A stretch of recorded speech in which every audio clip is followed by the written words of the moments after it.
what we're finding is that, when you are in your 20s and 30s, your body is able to cope with a lot, right? I don't know, maybe working hard, going out and not having a lot of sleep. And, we put a lot of stress on our body and we cope. Yeah, we can maybe go to bed one evening quite late and we can still get up in the morning and do all those things, go to work.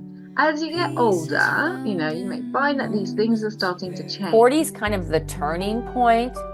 50 is where people really notice it. 40 is a turning point. You start saying, this isn't working as well anymore. Growing older does not have to be a death sentence, barring some tragic accident or something like that. But growing old, you can grow old gracefully. You just want to decrease the stress in your life so much.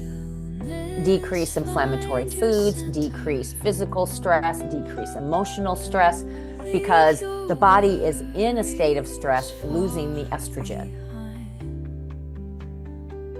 Because especially as we age, because in women, especially that drop in estrogen is very protective over the way that we burn glucose, and we can become more sort of slightly insulin resistant, which is that sort of pre-diabetic state where our blood sugar levels are rising. So, it is about understanding the body and how to work in a way that, it's not about eating lettuce leaves. It's not about starving yourself. It's not about going to the gym, doing 100 HIIT classes a week.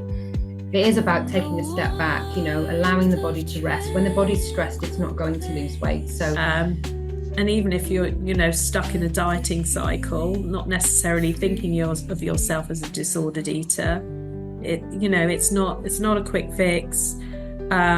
But there is stuff you can do. And certainly with all this narrative around the weight loss drugs and it being the only thing that can quieten the food noise, there's a lot of talk around food noise. And certainly that's something that my clients relate to, a lot of my clients. And there is a way to quieten the food noise without having to take medication. I guess I would just say if you are a woman in perimenopause, menopause, and you are having changes in your body, and if one of them is your blood sugar levels are creeping up on your lab work, to really you take action now, to not wait. Don't wait for your doctor to give you permission to start caring about these numbers. And if you don't know the numbers, then get them done. I just want to make note that hormones and libido and intimacy, it goes up and down all the time throughout your whole life, regardless if you're postpartum, menopause, it's life. And it's tough because most people don't think that they're micromanaging, right? What they experience is, I have no work-life balance. And in any company, in any situation that I've ever come across, that is a fixable situation. Burnout is preventable, right? In that there are, yes, systemic changes that need to happen in order to prevent that, but it's not something to ignore. So, I think the biggest problem is we are not aware of all of our thoughts, and our thoughts shape our actions.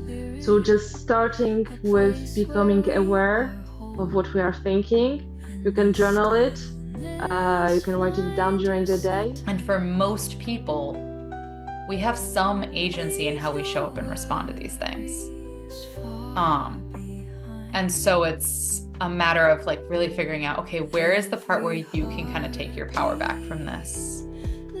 And identify what are these root beliefs that are actually hurting you and sabotaging your progress.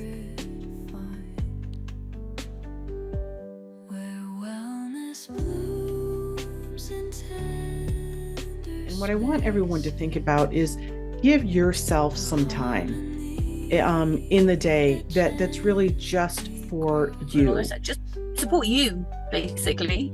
You don't have to shop at anywhere. Just do your research, speak to the right people, get the right information, and support you as an individual. Don't give your money to other people if you don't need to. Really, you've got to just be your own advocate, right? At the end of the day, there's so many different journeys to wellness and journeys to happiness. There's no right one path.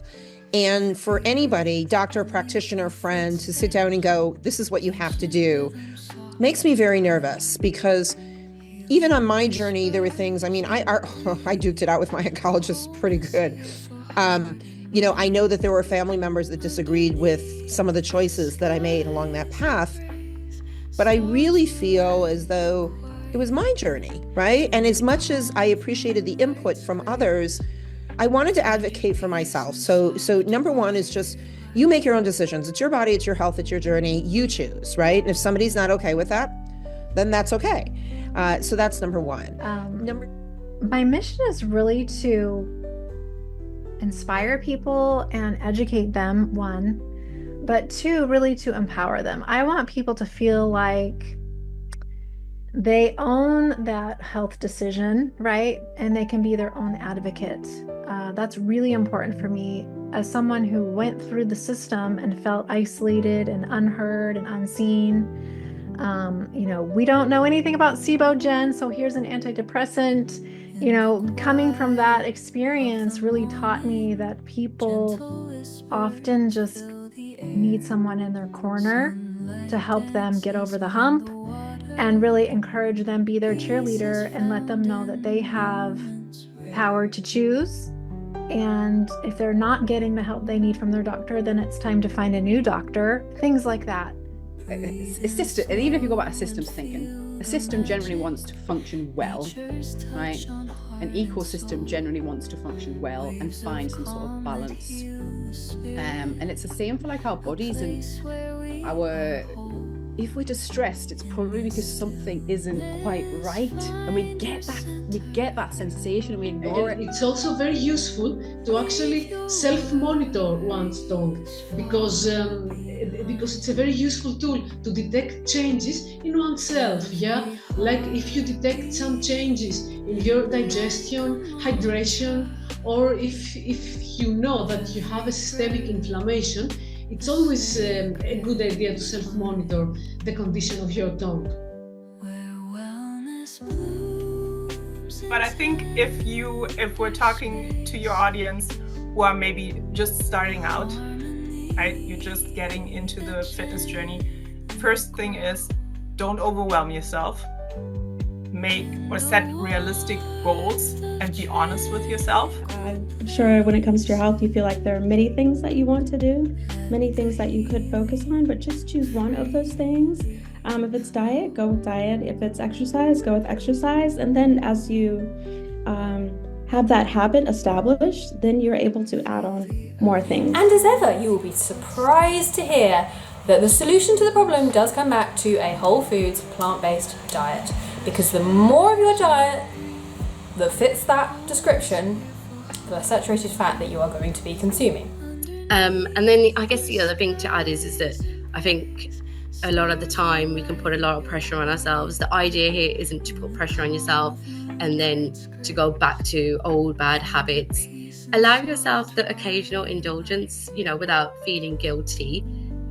Just be aware of what you're eating and try and keep it to a minimum, and have a balanced diet. I think that's the key.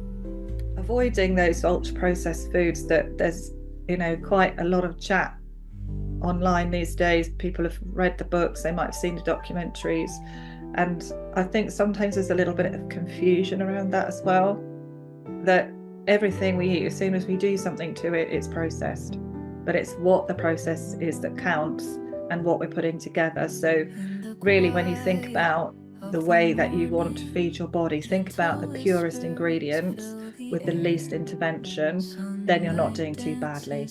We just need to help people with these things, like go back to basics. Don't jump ahead to the end result. Just start right at the beginning. Through the law of cause and effect and through lots of scientific research, we know that our thoughts influence the way our brain is working. Our thoughts influence our cells. Our thoughts influence, words influence water and the way that water is working. Words influence plants. So if it can influence those things, it's certainly influencing the way that we are behaving. And through cause and effect, we know that our thoughts, our morals, our values, our habits they create our internal, like they are a reflection of our internal systems and how we're operating, because our internal reality, our internal thoughts, our internal world creates our external reality. And so we have to befriend our demons. Like, we all have demons inside of us, right? And rather than fighting or avoiding them, but try to understand where this is coming from. Again, like anger, sadness, all that stuff, the trauma. Once we understand the demons, so it's like what is understood is never feared. So the fear goes away. All I want to say is that you can do it. Cancer has a can, and you can obviously come out of it. It's just that take charge of your health and don't rely completely solely on doctor. And holistic approach towards cancer and integrated towards approach towards cancer is the future, and you should look into it. All I would like to share with your audience is that there's always a message in your mess, and there's a hidden gem within you, and that's what you need to learn to access. And the moment you find that gem, your life is definitely going to shift completely. And the end result obviously will be health, harmony and happiness, which is what we are always aiming for. I wish everybody an amazing, successful health journey. I know you can do it. And please believe in yourself, because everybody around you knows you can do it. So you should know that. Thank you.